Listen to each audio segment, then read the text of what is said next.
వీధిలో ఉన్న ఒక కరెంటు పోల్కి 2 మైకులు కట్టబడి ఉన్నాయి. ఒక మైకు రూలింగ్ పార్టీ పాటలు పాడుతుంటే మరొక మైకు అపోజిషన్ పార్టీ పాటలు పాడుతూ ఉంది. ఆ కరెంటు పోల్కి కొంచెం దూరంలోనే శారద ఇల్లుంది. బిల్డింగ్ మీద నిలబడిన శారద కోపంగా ఆ మైక్లని చూస్తూ, ఎన్నికల ప్రచారం ఏంటో గాని ఈ సౌండ్ పొల్యూషన్ వల్ల చెవులు పాడవడం మాత్రం ఖాయం. లేచిన మొదలు మళ్ళీ పడుకునే వరకు పాడతానే ఉంటాయి. ఏ పాట ఏ పార్టీలో అర్థం కాదు. ఎవరు ఏ పార్టీలో ఉన్నారో తెలిసి చావదు. ఏమిటో ఈ ఎన్నికల హంగామా, ఇది ఎన్ని రోజులు భరించాలో ఏమో అని అనుకుంటూ ఉండగానే తన భర్త ప్రసాద్ వచ్చాడు. ఏమిటో ఈ శారదా, ఈ ఎండను కూడా లెక్క చేయకుండా ఇట్టా బిల్డింగ్ మీద నిలబడి అదే పనిగా ఆ మైకుల్ని చూస్తున్నావు? ఆ పాటలంతగా నచ్చాయే ఏంటి నీకు? నచ్చడమా పాడా? సౌండ్ పొల్యూషన్ పడట్లేదు. ఏం చేస్తే ఈ సౌండ్ పొల్యూషన్ ఆగుతుందా అని నేను ఆలోచన చేస్తున్నాను. చూడు శారదా, ఏం చేసినా నువ్వు ఆ పాటల్ని ఆపలేవు. వాళ్ళకు అనుమతుంది. అందుకని మన జాగ్రత్తల్లో మనం ఉండాలి. చెవులో దూదు పెట్టుకున్నాను. ఇంకా ఏం చేయమంటారు? ఇంకా అంటే ఇంటి కిటికీలు తలుపులు మూసుకోవాలి. వాడితో పాటు ముక్కు కూడా మూసుకోమంటారా? నీకేది కంఫర్టబుల్గా ఉంటుందంటే అదే చెయ్యి శారదా, నిన్నెవరొద్దన్నారు అని ప్రసాద్ అనగానే శారద ప్రసాద్ వైపు కోపంగా చూస్తుంది. ఏమన్నారు? ముక్కు మూసుకోమని చెబుతున్నారా నాకు? చచ్చా, నేనెందుకట్టా చెప్తాను శారదా. సౌండ్ పొల్యూషన్ బారిన పడకుండా చెవుల్లో దూది పెట్టుకుంటే సరిపోదు, హెడ్ ఫోన్ పెట్టుకుని చున్నీ కూడా చుట్టూ జుట్టుకో శారదా అని చెప్తున్నాను. మీరేం చెబుతున్నారో ఎందుకు చెబుతున్నారో నాకు తెలుసులేండి అని శారద అంటుండగా ఇక అప్పుడే కోడలు అనామిక బిల్డింగ్ మీదకొచ్చింది. అత్తయ్య, మామయ్య, సుదర్శన్ గారు వచ్చారు. సుదర్శన్ వచ్చాడా? మళ్ళీ ఎందుకు వచ్చినట్టు? ఎన్నికలొచ్చాయి గదా, మళ్ళీ ప్రచారానికే అయ్యుంటుంది శారదా, పద అని చెప్పగానే బిల్డింగ్ మీద నుంచి శారద, ప్రసాదు, అనామిక ముగ్గురు కింద ఇంటి ముందు గుమ్మం దగ్గర ఎదురు చూస్తున్న సుదర్శన్ దగ్గరికి వచ్చారు. నమస్తే శారద పిన్ని, ఎలా ఉన్నారు? నమస్తే సుదర్శను, బాగున్నావులే నాయన. ఎన్నికలు వచ్చినప్పుడే నీకు ఈ శారద పిన్ని గుర్తుకొస్తుందా బాబు? అయ్యో శారద పిన్ని, ఎంత మాట అన్నారు. మన అధికార పార్టీ ఆఫీస్లో నీ ఫోటో పెట్టుకున్నాను. దండేసి రోజు దీపం పెడుతున్నారా నాయనా? అవును బాబాయ్ అని సుదర్శన్ బిత్తర చూపులు చూస్తాడు. ప్రసాదు, అనామిక ముసిముసిగా నవ్వుకుంటూ ఉంటారు. శారదకి మాత్రం కోపం వస్తుంది.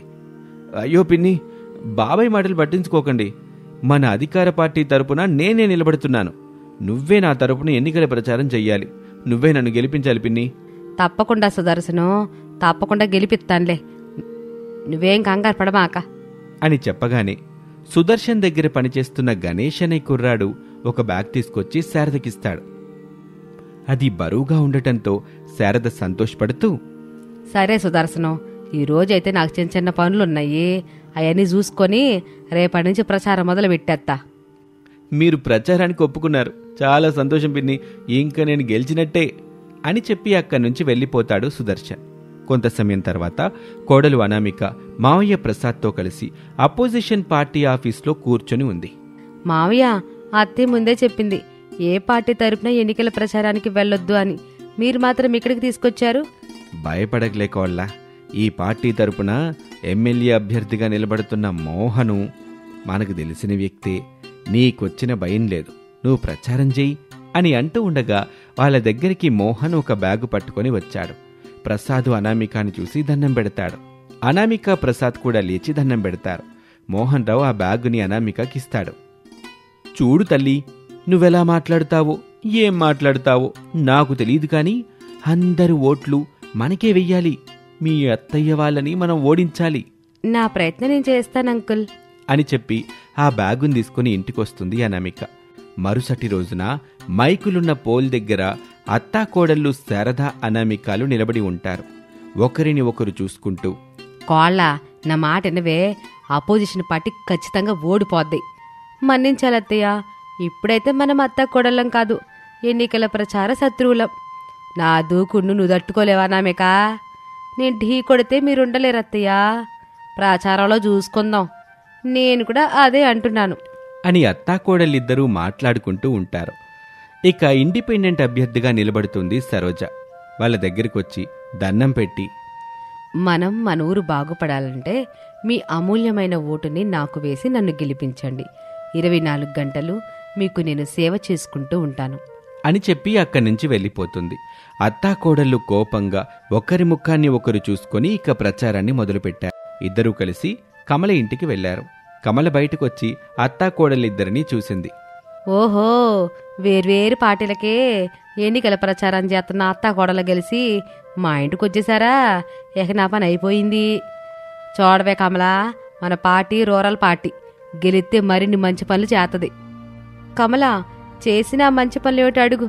చెత్త కుండి దగ్గర చెత్త అలాగే ఉంటుంది, డ్రైనేజీ ఎప్పుడు పొంగి పారుతూనే ఉంటుంది, మంచినీళ్ళ ట్యాప్లో అప్పుడప్పుడు మురికి నీళ్ళు కూడా వస్తూనే ఉన్నాయి. ఇంకా మంచి ఎక్కడ జరుగుతుంది అడగవే కమల అని అనామిక అంటూ ఉండగా సరోజ వాళ్ళ దగ్గరికి వచ్చింది. వాళ్ళను వేరు చేసి మధ్యలో నిలబడి కమలని చూసి దండం పెట్టింది. ఎన్నో సమస్యలున్నాయి, కానీ వాటికి వాళ్ళ దగ్గర పరిష్కార మార్గాలు లేవు. ఆ పరిష్కార మార్గాలు నా దగ్గరున్నాయి. దయచేసి నన్ను గెలిపించండి అని చెప్పి సరోజ వెళ్ళిపోతుంది. అత్తాకోడళ్ళు కమలని చూసి మళ్లీ మొదలు పెడతారు. అంతే, కమల ఇంట్లోకి వెళ్లి తలుపేసుకుంటుంది. ఇలా అత్తాకోడళ్ళు మరొక ఇంటికి వెళ్తారు. అక్కడికి వెళ్లి ఇద్దరూ మాట్లాడుతూ ఉంటారు. ఆ ఇంటాయనికి చూడ్డానికి 2 కుక్కలు ఇంటి ముందుకొచ్చి మొరుగుతున్నట్టు అనిపిస్తుంది అనామికని శారదని చూస్తే. ఇక అప్పుడే వాళ్ళ దగ్గరికి సరోజ వస్తుంది. అత్తాకోడలిద్దరూ మాట్లాడడం ఆపేస్తారు. ఎవరు ఏది చెప్పినా నమ్మకండి. నా మాట మీద నా మీద నమ్మకం ఉంటే నాకు ఓటు వెయ్యండి, నన్ను గెలిపించండి అని చెప్పి సరోజ వెళ్ళగానే ఆ ఇంటాయన తలుపేసుకుంటాడు. ఇక అత్తాకోడళ్ళు కలిసి ఒక చెట్టు దగ్గరికి వస్తారు. చూడవే కోళ్ళ, మనిద్దరం ఒకే ఇంటికి వెళ్ళడం వల్ల మనల్ని మనం తిట్టుకుంటున్న వాళ్ళం అవుతున్నాం. మధ్యలో ఆ సరోజ వచ్చి ప్రశాంతంగా తన ప్రచారం తను చేసుకుంటా పోతుంది. అందులో తప్పులేదు కదా అత్తయ్య. చూడవే, నేనొక పార్టీ నుంచి డబ్బులు తీసుకున్నా, నువ్వేమో ఇంకో పార్టీ నుంచి డబ్బులు తీసుకున్నావు. సరిగ్గా ప్రచారం చేయలేకపోతే ఎట్టా చెప్పు? అందుకని నువ్వు వెళ్ళిన వీధికి నేను రాను, నేనొచ్చిన వీధికి నువ్వు రాబాక. ఏమంటావు? ఎంతైనా అత్తయ్యవి, అదీ కాక బ్రతిమలాడుతున్నట్టుగా చెబుతున్నారుగా. సర్లేండి, అట్లాగే కానిచ్చేద్దాం అని మాట్లాడుకొని అత్తాకోడళ్ళిద్దరూ చెరుకు దిక్కుకు వెళ్లి ప్రచారం చేస్తూ ఉంటారు. ఇలాగే రోజులు గడుస్తూ ఉంటాయి. ఒకరోజున శారద ఆటోలు తిరుగుతూ మైక్లో మాట్లాడుతూ ప్రచారం చేస్తుంటే కోడలు అనామిక స్కూటీ మీద తిరుగుతూ మైక్లో ప్రచారం చేస్తుంది. ఒక రోజున ఒక రోడ్డు మీద ఆటోలో అత్తగారు శారద, స్కూటీ మీద కోడలు అనామిక ఎదురుపడతారు. అధికార పార్టీని గెలిపించండి, అపోజిషన్ పార్టీకి చుక్కలు చూపించండి. ఎవరికి చుక్కలు చూపించాలో, ఎవరిని గెలిపించాలో ప్రజలకు, ఓటర్లకు తెలుసు. మేము పెత్తనం చెయ్యం, ప్రేమిస్తాం, మీ అవసరాలను తీరుస్తాం. వాళ్ళదే దొంగ ప్రేమ, అది నమ్మి మోసపోబాకండి. అవసరాలని తీరుస్తామని చెప్పగానే ఆశలు పెట్టుకోకండి, అందినంత వరకు దోచుకుపోతారని గ్రహించండి. అలా అత్తాకోడళ్ల ప్రచారం జోరుగా సాగుతూ ఉండగా సరోజ ఎడ్లబండిలో వస్తుంది. ప్రజల్లారా, నేను ఒకటే చెబుతున్నాను, కరెంట్ లేకపోయినా, బ్యాటరీ లేకపోయినా, ఏదైనా సమస్య వచ్చి ఆగిపోయే మైకుల అవసరం నాకు లేదు. నేను నోటితో చెబుతున్నాను, మీరు చెబుతూ వినండి. అన్ని విధాల అభివృద్ధి జరగాలంటే నన్ను గెలిపించండి. సమస్యల తరపున కొట్లాడి వాటిని తప్పకుండా తీరుస్తాను అని చెప్పి అక్కడి నుంచి వెళ్ళిపోతుంది సరోజ. అలా కొన్ని రోజులకి ఎన్నికల ప్రచారం చేయటం పూర్తయింది. ఇంట్లో ఒకరోజు, నన్ను మన్నించండి అత్తయ్య, ప్రచారంలో భాగంగా మిమ్మల్ని పొట్టి అని, లావు అని చాలా మాటలే అన్నాను. అసలు నేను ప్రచారం చేయనంటే మావయ్యే నన్ను అపోజిషన్ పార్టీ వాళ్ళ దగ్గరికి తీసుకుని వెళ్ళాడు. అట్టా తీసుకెళ్ళమని నేనే చెప్పానులే కోళ్ళ. ఎందుకత్తయ్య అలా చేశారు? దీనివల్ల మనిద్దరం ఎదురు బెదురు పడి తిట్టుకున్నాం కదా.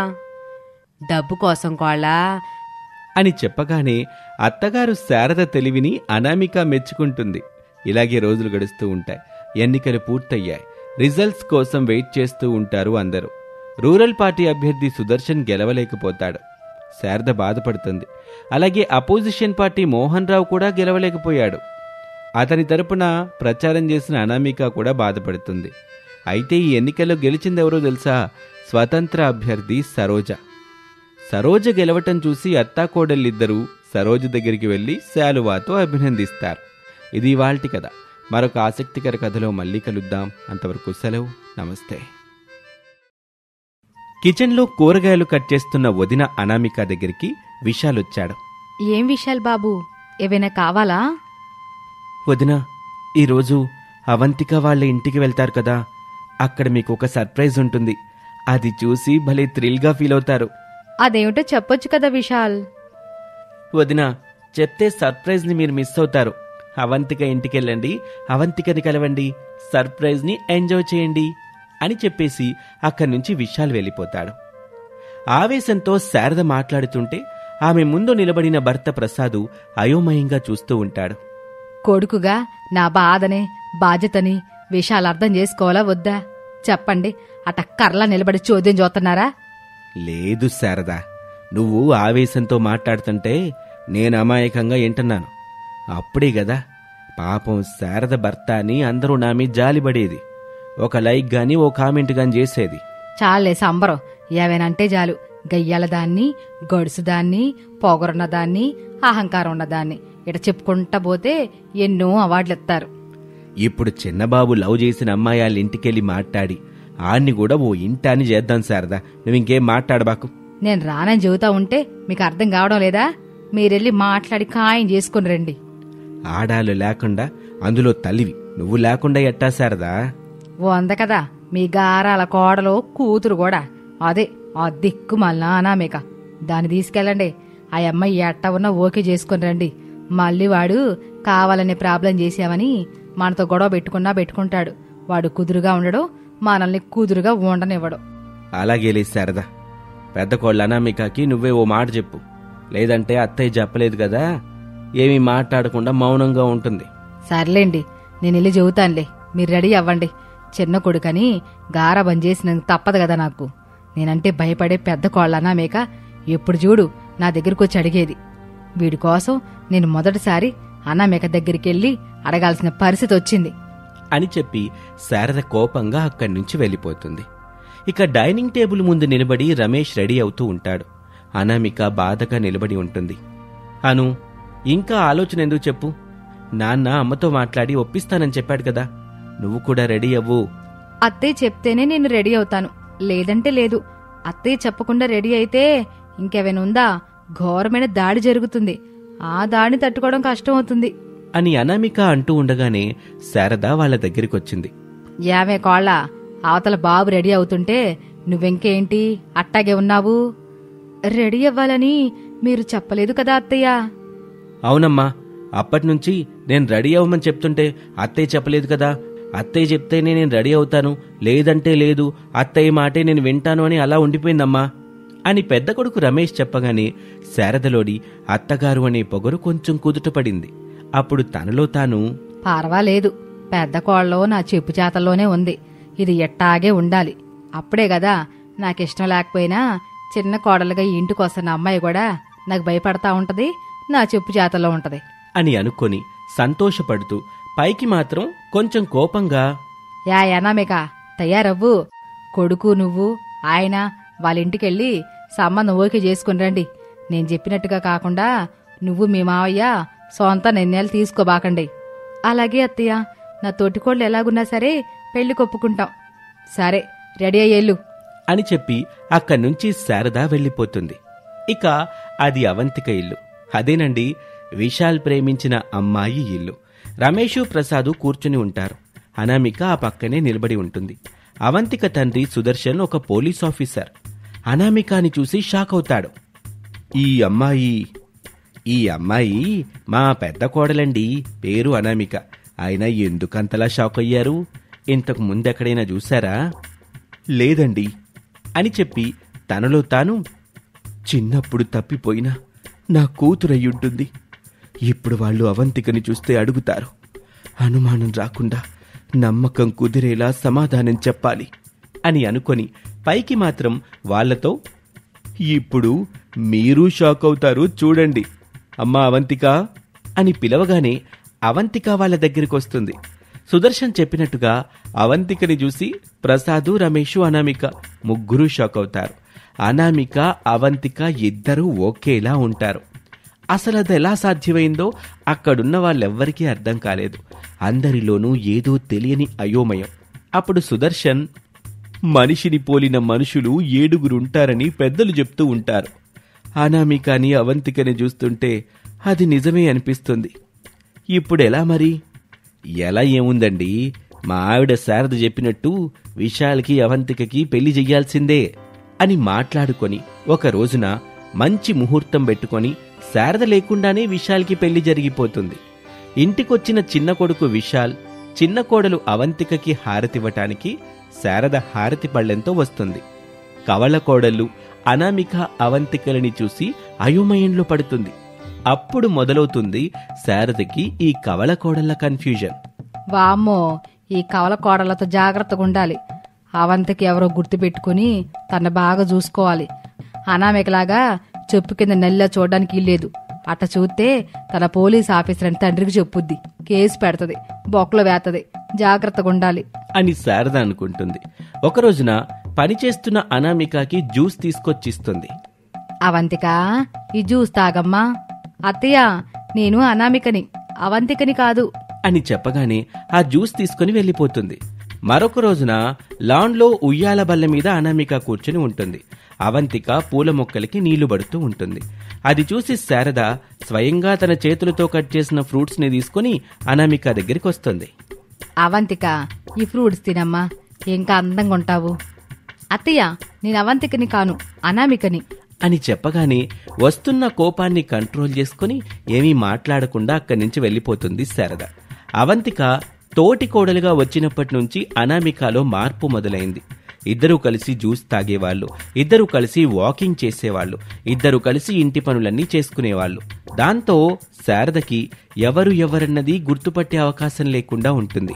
ఇలా జరుగుతూ ఉండగా ఒక రోజున, అత్తయ్య, నేను బ్యూటీ పార్లర్కి వెళ్తున్నాను అని అత్తగారికి చెప్పి అనామిక వెళ్తుంది. ఓహో, బ్యూటీ పార్లర్కి వెళ్తుందంటే ఖచ్చితంగా అవంతిక అయి ఉంటది. అనామిక ఒంటరిగా దొరికింది, చెబుత దీని సంగతి అని అనుకుని కిచెన్లో ఉన్న అవంతిక దగ్గరికి తాను అనామిక అనుకొని వెళ్తుంది శారద. పొగరుగా, ఏమే అనామిక, ఏంటే తోటికోళ్ళొచ్చినప్పటి నుండి నా మీద శ్రద్ధ తగ్గింది, నేనంటే భయం తగ్గిందేంటి? ఎట్టాగొందొళ్ళు అని అనగానే అవంతిక ఆ మాటలు విని మొదట్లో ఆశ్చర్యపోతుంది. కాసేపటికి తనలో తాను, ఓహో, అనామిక అక్క చెప్పేది నిజమేనన్నమాట. ఈ కాలంలో కూడా క్రూయల్ అత్తలున్నారు. నన్నిప్పుడు అనామిక అనుకుంటుంది. చూద్దాం ఏ పనులు చేస్తుందో, ఏ మాటలు అంటుందో అని మౌనంగా ఉంటుంది అవంతిక. శారద వండిన కూరని టేస్ట్ చేస్తూ, ఏం కూర ఇది? ఓ రుచి లేదు, పాచి లేదు. అవంతికొచ్చినప్పటి నుండి నీకు కళ్ళు నెత్తికెక్కాయి. అది ఇంట్లో ఉన్నప్పుడు నిన్నేం అనలేకపోతున్నాను. దాని డాడీ పెద్ద పోలీస్ ఆఫీసర్ కదా, ఏదేనంటే వెళ్ళాలి నాన్నకు చెప్తుందని భరెత్తున్నాను అని అంటున్న మాటలు వింటూ ఉంటుంది అవంతిక. అనామికలాగా భయపడుతున్నట్టుగా నటిస్తూ ఉంటుంది. అది అత్తయ్య అని అంటూ ఉండగా గిన్నెలన్నీ తీసి సింకులో వేస్తూ శారద ఇలా అంటుంది. ఇవన్నీ నీ మొహంలాగే ఉన్నాయి, మళ్ళీ అన్ని కడుగు, లేదంటే తెలుసు కదా అని చెప్పి అక్కడి నుంచి వెళ్తూ ఉండగా, ఆంటీ, నేను అనామికని కాదు, అవంతికని. అనామిక అక్క పట్ల ఇంత క్రియలుగా ఉంటారా? ఇది మా డాడీకి తెలిస్తే అని అనగానే శారద భయపడిపోతుంది. అక్కడి నుంచి పారిపోతుంది. అది చూసి అవంతిక నవ్వుకుంటుంది. ఓ 2 రోజులు గడిచిన తర్వాత బాగా పనిచేసి అలసిపోయిన అనామిక సోఫాలో పడుకుంటుంది. అది చూసి శారద అవంతిక అనుకుంటుంది.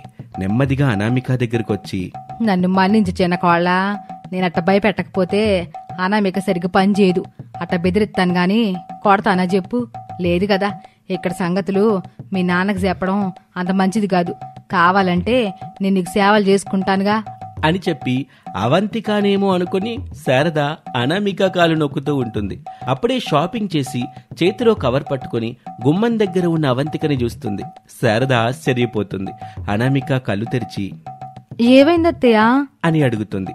అప్పుడు తనలో తాను, అయితే ఎప్పటి వరకు నేను కాళ్ళు పట్టింది పెద్ద కోళ్ళ అనామికవా?